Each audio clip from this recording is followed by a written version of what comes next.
cut to winter formal, junior year, 16, mildly attractive, mildly insecure.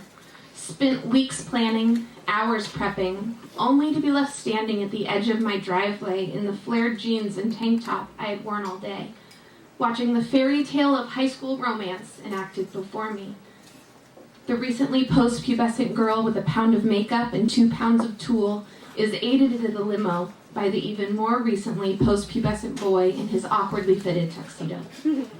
For most girls, not getting asked to the dance would have led to tears, ice cream, and the relentless bitching about how immature high school boys are.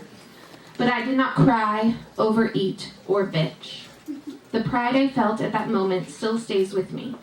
It lies in the fact that not only did I convince him to ask her to the dance, I also helped him rent the limo, made their dinner reservation, then spent 3 hours that day dressing her in my mother's formal gown, coiffed her hair to look like something off a red carpet, applied her makeup, and then took their photos as he placed the corsage I picked out on her wrist.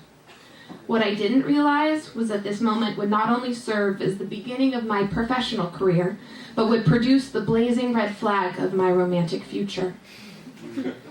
The idea that everyone has a one true love has been perpetuated for centuries.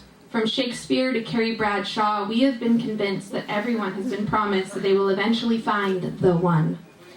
Young girls dream about the Mr. Right that has been planned for them since the primordial ooze. Ironically enough, I am the matchmaker who does not believe in true love. This seemingly odd career choice was never actually a choice at all, but a destiny that evolved sometime between my conception and my 3rd year of college. I was born with an instinct, but I had to hone the skill. With the advent of reality television and a few badly made movies, people seem to think they know about the dating industry. But I have come to find that it is not as it seems. I struggled for years to define the concept of love. Not just the feeling of love for something, but the actual idea that 2 people can be in love. That fairy tale, happily ever after kind of love that society has convinced us actually exists.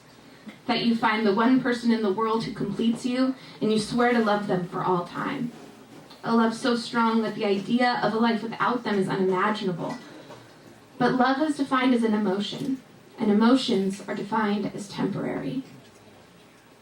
I do believe in the concept of love, but if Eskimos had 100 words for snow, then we should have at least 100 words for love.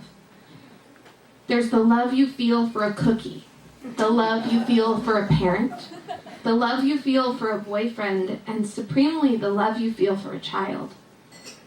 Even if you are to meet your soulmate, I'm not sure if it's possible to promise the permanence of love.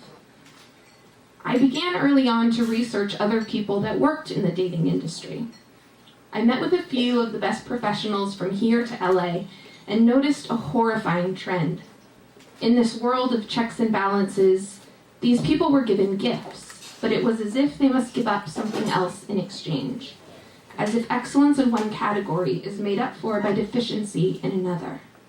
Savants are loony, models are dumb, and those of us that have been given the gift of helping others find love have unwillingly sacrificed the ability to find it for ourselves.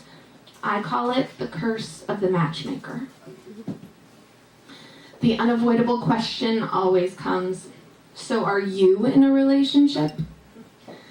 For some reason, people believe that if I am a dating coach and matchmaker, then I should be in a happily committed long-term relationship. But I am a dating coach, so the fact that I am single and dating should be a testament that I am an active member of the dating community. I have been in relationships, of course, but just not the relationship.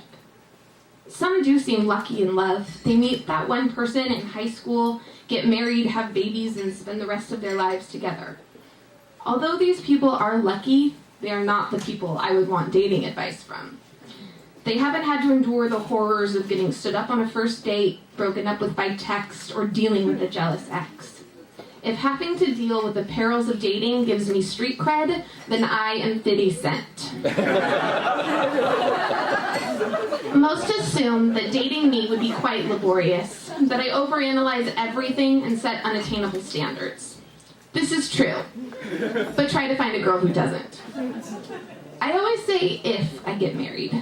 If, not when. Marriage seems to be a requirement for a whole life experience. I doubt it. I think someone's life can be whole and happy without marriage. It is a life without love that would be unbearable.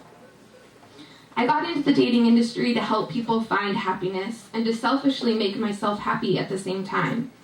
Just as happy as I was standing in that driveway not going to that high school dance. It is that feeling of happiness that I love. So maybe I have already found the love of my life. Maybe it's not a curse at all. Loxie Gant.